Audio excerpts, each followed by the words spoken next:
Hello students, कैसे हैं सारे लोग। उम्मीद करता हूँ बिल्कुल ठीक होंगे। मैं मनीष आप सब लोगों का वेलकम करता हूँ अपने यूट्यूब चैनल HBC हर बच्चे की क्लास में।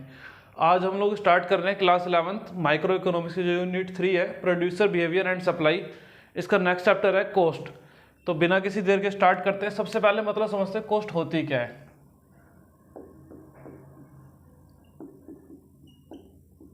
देखिए भाई, जब कोई भी प्रोड्यूसर होगा वो किसी भी गुड को प्रोडक्शन करना चाह रहा है, जैसे कि कोई प्रोड्यूसर है वो इस मार्कर को प्रोड्यूस करना चाहता है। फोर से ये मार्कर कोई गुड है, इसको प्रोड्यूस करने पे जो भी खर्चा आएगा वो लेबर से रिलेटेड हो सकता है, ठीक है, प्लास्टिक से रिलेटेड हो सकता है, इंक से रिलेटेड हो सकता है, फॉर्म इसके अंदर लगती है उससे रिलेटेड हो सकता है। यानी कि किसी भी गुड के प्रोडक्शन पर किया गया खर्चे को हम लोग क्या बोलेंगे, कॉस्ट बोलेंगे। तो क्या हो सकता है, it is the expenditure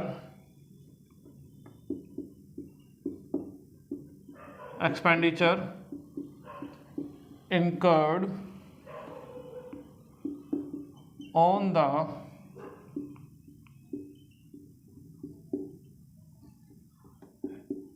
production of a commodity।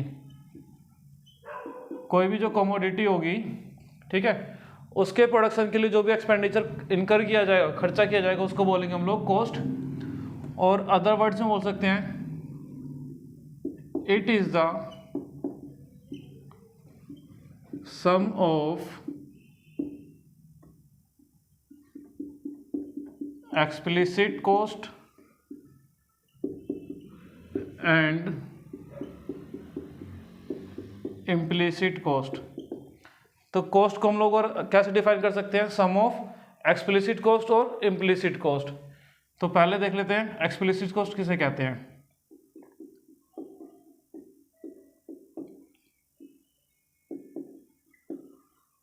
देखिए भाई, जब कोई भी प्रोड्यूसर प्रोडक्शन करता है तो उसको बहुत सारे फैक्टर्स क्या चाहिए, तो बाहर चाहिए, लाइक लेबर हो गया, लेबर को हायर करेगा, रॉ मटेरियल मंगाएगा वो, ठीक है, कैपिटल चाहिए, यानी कि उन सब के बदले जो पेमेंट करेगा, फोर से उसने प्रोडक्शन करने के लिए लेबर हायर करा, लेबर को जो पेमेंट करेगा that is called explicit cost.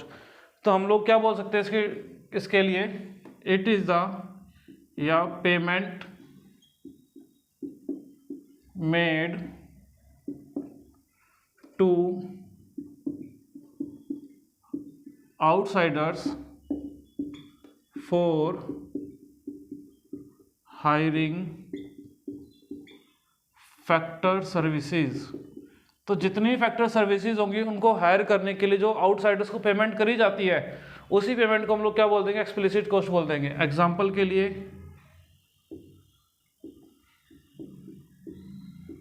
Payment to labours, payment to supplier for raw material etcetera.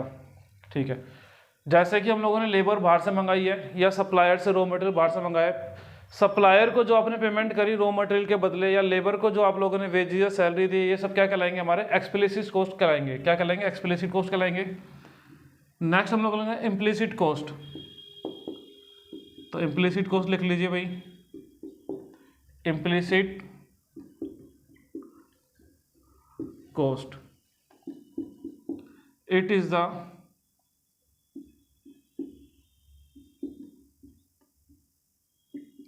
cost of self supplied factors by owners। Sometimes ऐसा होता है कि जो ओनर्स होते हैं, जो प्रोड्यूसर होंगे, फर्म्स होंगी, वो अपने खुद के फैक्टर्स को एम्प्लॉय करते हैं अपने प्रोडक्शन एक्टिविटी के अंदर। तो उसकी जो पेमेंट होगी उसको हम लोग क्या बोलेंगे, इम्प्लिसिट कॉस्ट बोलेंगे। क्या बोलेंगे, इम्प्लिसिट कॉस्ट बोलेंगे। एग्जांपल के तौर पे, अच्छा एक छोटा सा एग्जांपल ले लेते हैं। फोर से मैंने कोई कोचिंग इंस्टीट्यूट खोला, ठीक है, अब कोचिंग इंस्टीट्यूट के लिए मेरे को टीचर्स भी रखने पड़े हैं। फोर से टीचर्स मैंने रखे, मैथ्स का टीचर रख लिया, अकाउंट्स का टीचर रख लिया, उनको मैं सैलरी दे देता हूँ। वो बाहर से आए हैं, उनको मैं पेमेंट कर रहा हूँ, तो एक्सप्लिसिट कॉस्ट हो जाएगा। रिसेप्शन पे मैंने एक मैडम को रख लिया, वो रिसेप्शन वाली मैम को भी मैं पेमेंट करता हूँ, सैलरी देता हूँ, वो भी क्या हो जाएगा, क्या हो जाएगा, एक्सप्लिसिट कॉस्ट हो जाएगा। अब वो कोचिंग इंस्टीट्यूट खोला है, सपोज करो मैंने अपने घर के अंदर खोला है, इन केस अगर मेरे पास घर में जगह नहीं होती तो मैं बाहर जगह को रेंट पे हायर करता, तो वो जो रेंट होता है उस टाइम पर एक्सप्लिसिट कॉस्ट होता है। लेकिन इस बार मेरे पास अपनी खुद की जगह थी, मैंने अपनी खुद की जगह में कोचिंग इंस्टीट्यूट ओपन करा है, तो वो जो मेरे खुद के फैक्टर्स है, लाइक मैंने अपनी बिल्डिंग को एम्प्लॉय करा है अपने काम के अंदर, तो that is called implicit cost. यानी कि अगर कोई भी ओनर अपने खुद के फैक्टर्स को एम्प्लॉय कर रहा है अपने किसके अंदर, प्रोडक्शन एक्टिविटी के अंदर, that is called implicit cost. In case अब मैं वहाँ पर इकोनॉमिक्स खुद से पढ़ाने लग गया, अगर मेरे को इकोनॉमिक्स नहीं आती होती तो मैं क्या करता, इकोनॉमिक्स का टीचर भी हायर करता और उसके पेमेंट करता, लेकिन मुझे इकोनॉमिक्स आती है तो मैं अपने कोचिंग में इकोनॉमिक्स खुद से पढ़ा रहा हूँ। तो यानी कि मैंने बाहर का कोई भी टीचर हायर नहीं करा, तो मैंने खुद को एम्प्लॉय कर लिया अपने बिजनेस के अंदर, that is called implicit cost. I hope आपको एक्सप्लिसिट कॉस्ट और इम्प्लिसिट कॉस्ट दोनों क्लियर हो गए होंगे। इसका एग्जाम्पल लिख सकते हैं, सच एज बिल्डिंग, या फिर ऐसे लिख लो, such as self occupied building used in production by the owner. यानी कि ओनर क्या कर रहा है, प्रोडक्शन कर रहा है, उस प्रोडक्शन के लिए उसने बिल्डिंग को, अपने खुद की बिल्डिंग को यूज कर लिया, तो वो जो रेंट का पैसा बच रहा है, एक तरीके से पेमेंट तो बनती है, अगर उसके पास खुद की बिल्डिंग नहीं होती तो वो पेमेंट करता रेंट की, लेकिन वो पैसा बच रहा है उसको हम लोग क्या बोलेंगे, इम्प्लिसिट कॉस्ट बोलेंगे, यानी कि self supplied factors bye the owner. यानी कि ऐसे खर्चे जिनको, या फिर ऐसी चीजें जिनको कोई भी ओनर अपने बिजनेस में खुद से सेल्फ एम्प्लॉय करता है, that is called implicit cost. इसके बाद एक कॉन्सेप्ट आपके पास आता है opportunity cost.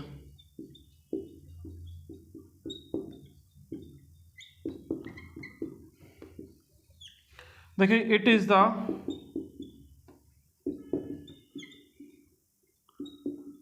Cost of next best alternative forgone. Suppose करो जैसे कि कोई फार्मर है, उसके पास एक लैंड है कोई फार्मर है, उसके पास एक लैंड है, लैंड के पास उस लैंड पर उसको फार्मिंग करनी है, और फार्मिंग के लिए उसको दो ऑप्शंस हैं, या तो वो 50 क्विंटल्स वहाँ पर राइस ग्रो कर सकता है, या फिर 40 क्विंटल्स वीट ग्रो कर सकता है। अब उसने सपोज 40 क्विंटल वीट के बजाय उसने ऑप्शन चूज किया 50 क्विंटल ऑफ राइस ग्रो करने का अपनी फील्ड पे। तो अब यहाँ पर अगर उसके पास राइस का ऑप्शन नहीं था, राइस के जो नेक्स्ट बेस्ट ऑप्शन है या नेक्स्ट बेस्ट ऑल्टरनेटिव है वो क्या है, वीट का है। तो वीट को उगाने का जो खर्चा था that is called opportunity cost. Example क्या लिख सकते हो,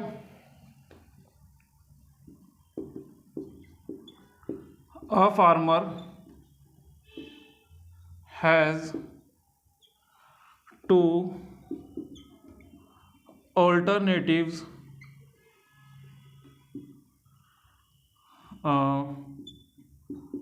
first is grow 50 quintals, QTLs बोल दो, क्विंटल्स, 50 क्विंटल्स ऑफ राइस और 40 क्विंटल्स ऑफ वीट। उसके पास दो ऑप्शंस हैं कि अपने फार्म पर क्या कर सकता है, तो 50 क्विंटल्स राइस उगा ले या फिर 40 क्विंटल गेहूं उगा ले। इफ ही ऑप्ट्स, अगर वो चयन करता है इस बात का, if he opts to grow 50 quintals of rice, then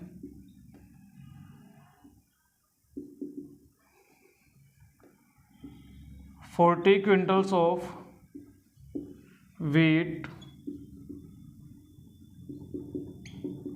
will be the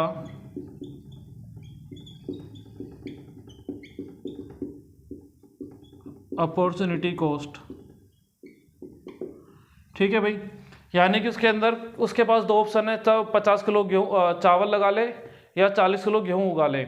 उसने ऑप्शन चूज करा कि वो 50 किलो राइस ग्रो करेगा, तो उसके बाद जो नेक्स्ट बेस्ट ऑल्टरनेटिव है 40 क्विंटल्स ऑफ वीट वाला है, तो उसको क्या बोल देंगे हम लोग, अपॉर्चुनिटी कॉस्ट बोल देंगे। आप चाहे तो इसका स्क्रीनशॉट ले सकते हैं।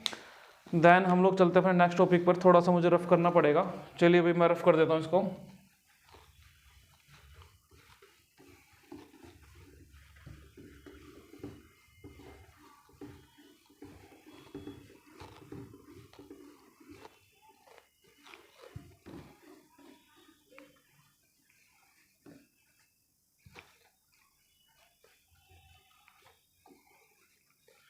देखिए भाई, ये जो पूरा हम लोग प्रोडक्शन फंक्शन पढ़ रहे थे लास्ट वीडियो के अंदर, हम लोगों ने देखा था पूरा का पूरा पढ़ा हमने शॉर्ट रन के अंदर।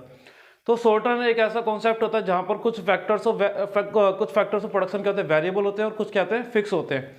तो इसके बेसिस पर ही हम लोग कॉस्ट को भी दो पार्ट में डिवाइड कर, नेक्स्ट पार्ट में डिवाइड करेंगे, शॉर्ट रन कॉस्ट। अगला टॉपिक आता है हमारे पास शॉर्ट रन कॉस्ट। अब जो शॉर्ट रन कॉस्ट हैं ये डिवाइड होंगी दो पार्ट में, एक हो जाती है वेरिएबल कॉस्ट और दूसरी हो जाती है हमारे पास fixed cost.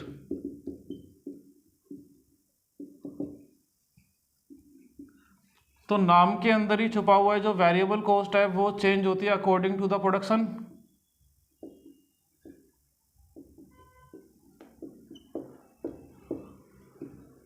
The cost which is directly related with production। ठीक है भाई, directly related with production. If production increases, अगर प्रोडक्शन इंक्रीज होगा देन कॉस्ट, या फिर बोल सकते हैं variable cost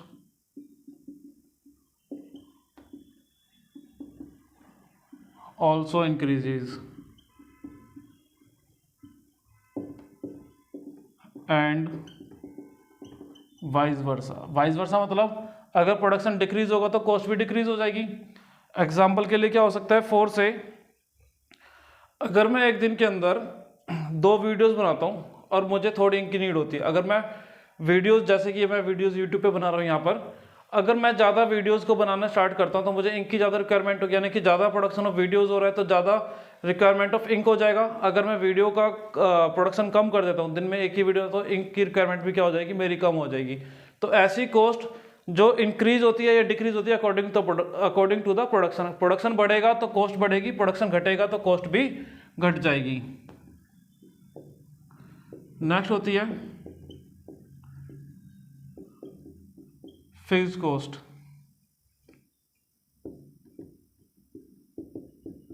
fixed cost can not be change according to the production, it remains same at all the level of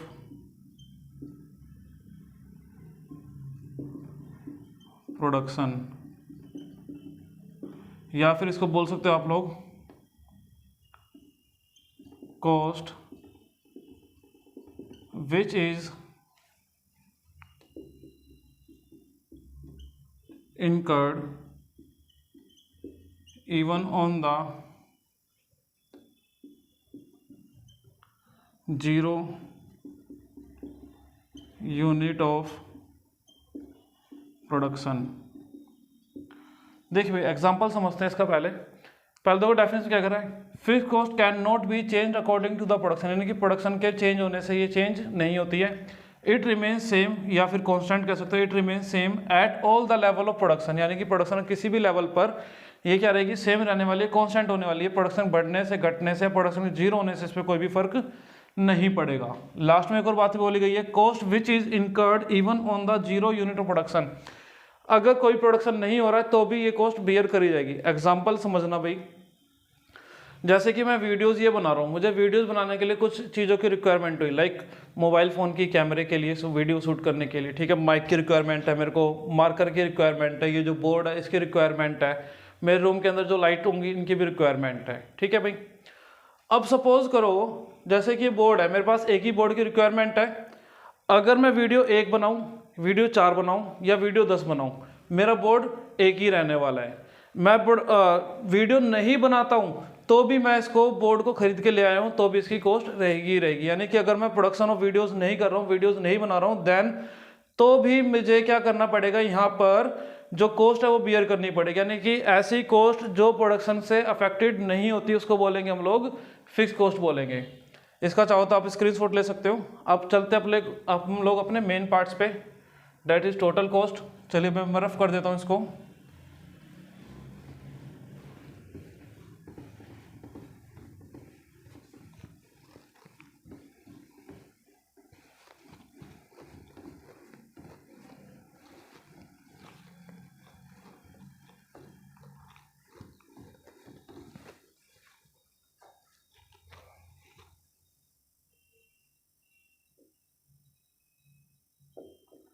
next concept is total cost. अब देखो total cost क्या होती है, it is the total expenditure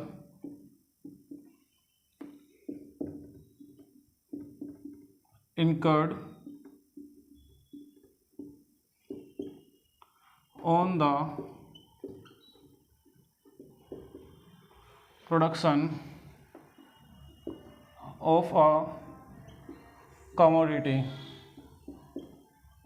देखिए भाई, ऐसी cost जो भी किसी गुड के प्रोडक्शन करने पर इनकर करी जाएगी या फिर वो सारे खर्चे जो मैं प्रोडक्शन के लिए यूज़ करता हूँ उन सबको बोलेंगे टोटल कॉस्ट।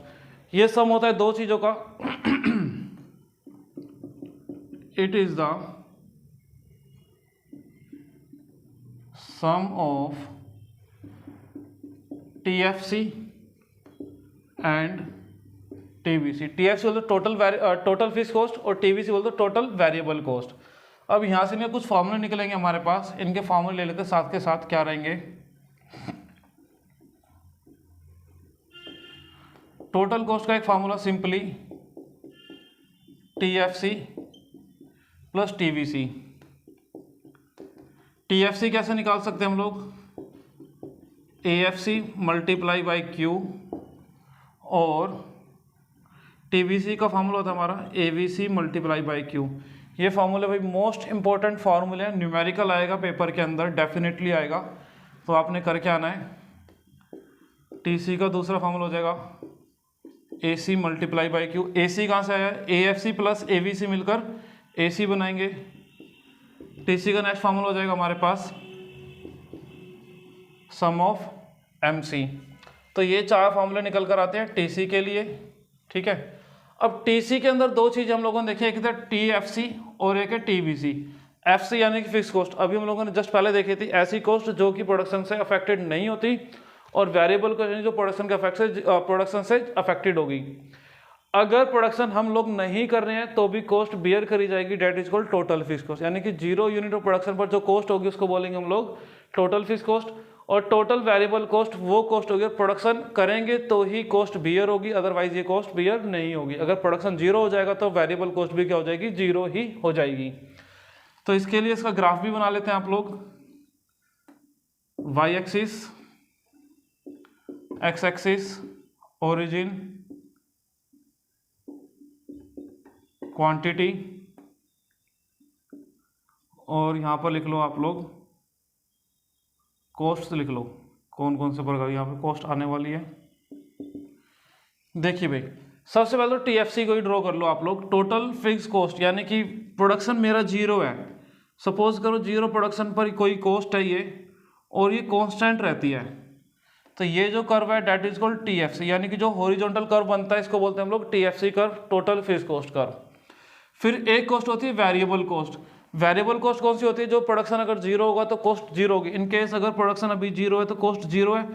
जैसे जैसे प्रोडक्शन बढ़ेगा वैसे वैसे ये कॉस्ट बढ़ेगी। This is called TVC curve, यानी कि जीरो से, यानी कि एक्स एक्सिस ओरिजिन से स्टार्ट हुआ और जो 45 पे कर्व बन रहा है that is called TVC curve. अब जरूरी नहीं है कि टीवीसी हर बार 45 पे बनेगा, टीवीसी कर्व शेप में भी बनेगा, यानी कि वो वर्टिकल एस भी बन सकता है, ठीक है। लेकिन हम लोग क्या बना रहे हैं, इसको स्ट्रेट कर्व बना रहे हैं अभी।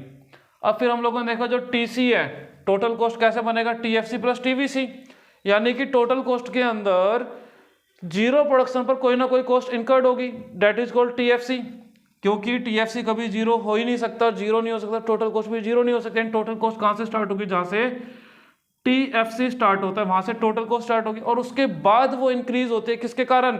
टीवीसी के कारण इंक्रीज, क्योंकि टीएफसी तो कांस्टेंट रहेगा, इंक्रीज क्या होता है? टीवीसी इंक्रीज होता है। तो टोटल कॉस्ट स्टार्ट होगी वहां से जहां से टीएफसी स्टार्ट हो रहा है, और उसके बाद इंक्रीज होगी अकॉर्डिंग टू द टीवीसी या according to the production. This is called TC curve. अब आप लोग चाहे तो इसका स्क्रीनशॉट ले सकते हैं। हम लोगों ने देखा टोटल कॉस्ट की डेफिनेशन, टोटल कॉस्ट के अंदर दो चीजें आई हैं, टीएफसी और टीवीसी। फिर इससे रिलेटेड जितने ही फार्मूले हो सकते हैं हम लोगों ने वो लिख लिए। TC equal to TFC plus TVC, TC equal to AFC multiply by Q. AFC का मतलब है एवरेज फिक्स कॉस्ट, क्यू का मतलब यहाँ पे क्वांटिटी ऑफ प्रोडक्शन, एवीसी मतलब है average variable cost into Q, Q का मतलब वही आउटपुट या क्वांटिटी। टीसी का एक और मतलब हो सकता है AC multiply by Q, AC मतलब एवरेज कॉस्ट, और TC equal to summation of MC, MC बोले तो मार्जिनल कॉस्ट। आई होप आपको ये वाला क्लियर होगा। चलिए भाई मैं इसको रफ करता हूँ। अब चलते हैं हम लोग सीधा एमसी पर। चलिए भाई,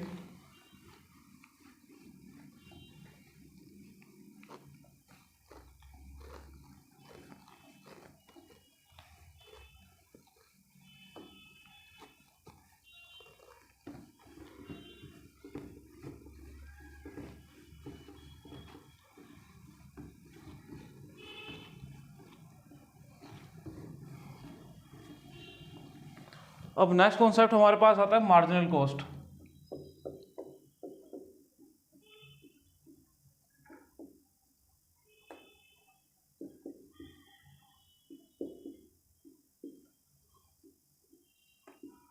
देखिए मार्जिनल वर्ड अब आप लोग सीख चुके होंगे, मार्जिनल का मतलब होता है change.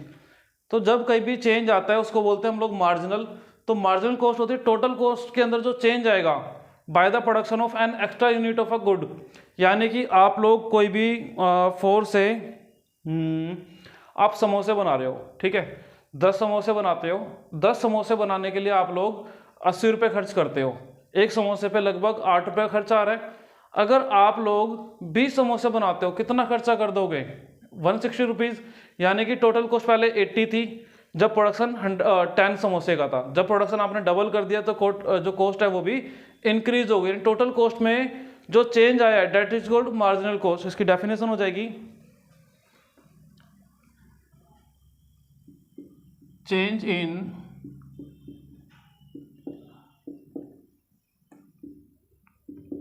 Total cost by the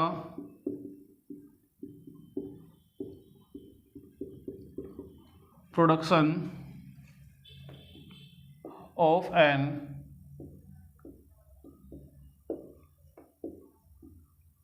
additional unit of a good या फिर कमोडिटी। यानी कि एक एक्स्ट्रा गुड बनाने के लिए, क्या उस गुड की एक एक्स्ट्रा यूनिट बनाने के लिए आप लोगों ने जो खर्चा किया उस खर्चे की वजह से टोटल कॉस्ट में जो चेंज आया उसी चेंज को हम लोग बोल देंगे मार्जिनल कॉस्ट। एग्जांपल अभी आप लोगों ने खुद देखा था कि 10 समोसे बनाने में 80 रुपये खर्च होते हैं। अब आप चाहते हो कि भैया मैं 20 समोसे बना लूँ और 20 समोसे पे आपका खर्चा हो जाएगा 160। पहले 80 थी टोटल कॉस्ट, अभी 160। 80 का इंक्रीमेंट आ गया, यही क्या है 80 जो है न्यू जो 80 आया that is called marginal cost हो जाएगा। तो एमसी के कुछ फॉर्मूले हो सकते हैं। MC equals to TC N minus TC N minus 1, MC equal to delta TC upon में delta Q, MC equal to TVC N minus TVC N minus 1, M C equal to delta T V C upon में delta Q. मैं recommend करूंगा आप M C के लिए formula ये वाला use करेंगे, T V C N minus T V C N minus one. इससे क्या रहेगा, एक्चुअली जो टोटल कॉस्ट है उसके अंदर हिडन होती है फिक्स कॉस्ट। अगर इन केस आप लोगों ने फिक्स कॉस्ट को इग्नोर कर दिया गलती से और आप पूरा क्वेश्चन गलत कर बैठेंगे तो ज़्यादा बेटर है आप लोगों के लिए टीवीसी का फॉर्मूला यूज़ करना। जब आप लोग एमसी निकालेंगे तो टीवीसी को कंसीडर करना है ताकि आप लोगों का आंसर बिल्कुल ठीक आए। अगर आप लोग प्रैक्टिस कर लेते हो, इजीली फिक्स कॉस्ट को फाइंड आउट कर सकते हो, तो आप लोग कोई सा भी फार्मूला अप्लाई कर सकते हो। लेकिन मैं आपको रिकमेंड करूंगा ये थर्ड वाला फार्मूला टीवीसी वाला निकालने के लिए। ठीक है भाई। अच्छा, यहाँ से एक और फार्मूला आप लोग यहाँ से निकाल सकते हो।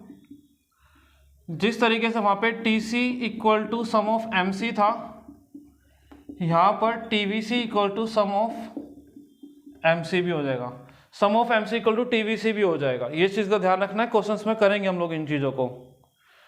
अब रही इस कर्व के, इसके एम सी कर्व की बात। ये Y axis, X axis origin,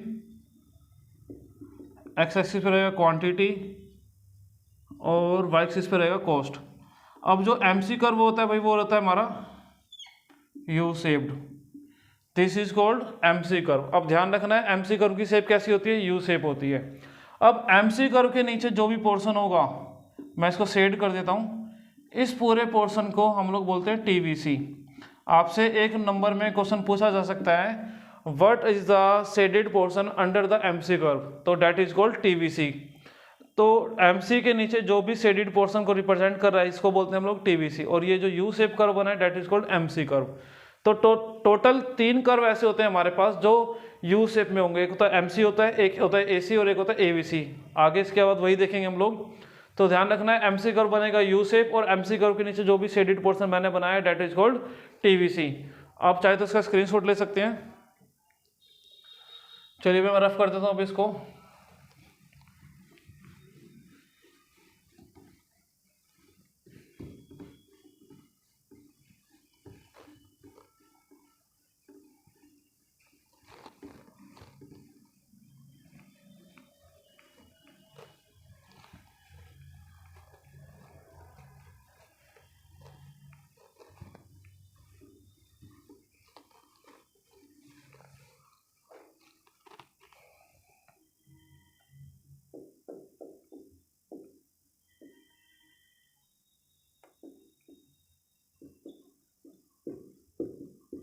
average cost, देखिए एवरेज कॉस्ट का सिंपली मतलब होता है पर यूनिट कॉस्ट। अभी मैंने लास्ट एग्जांपल में दिया था कि आप लोग 10 समोसे बनाते हो और 10 समोसे बनाने के लिए 80 रुपये खर्च करते हो। ठीक है भाई, तो एक समोसे पे खर्चा कितना आएगा, टोटल कॉस्ट को डिवाइड कर दिया, कितना आप समोसा बना रहे हो, 10 समोसे बना रहे हो, 80 को 10 से डिवाइड किया, 8 आ गया, यानी कि पर यूनिट कॉस्ट को बोलते हैं एवरेज कॉस्ट। तो इसकी डेफिनेशन क्या हो जाएगी, AC is per unit cost और it is the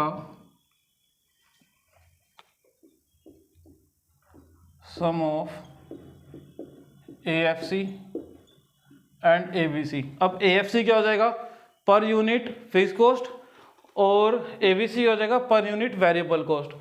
bus AFC के लिए क्या करना है, पर यूनिट फिक्स कॉस्ट, और ABC के लिए क्या करना है, पर यूनिट वेरिएबल कॉस्ट। अब यहाँ से AC के फॉर्मूले हम लोग लिख लेते हैं। AC इक्वल्स टू, सबसे पहला फॉर्मूला था TC divided by Q, then AC equals to TC के हम लोगों ने 2 फॉर्मूले देखे थे, एक तो TFC प्लस TVC। अगर इनको Q से डिवाइड कर दोगे यानी TFC प्लस TVC, या फिर TFC अपॉन में Q प्लस TVC अपॉन में Q, तो भी AC बनेगा।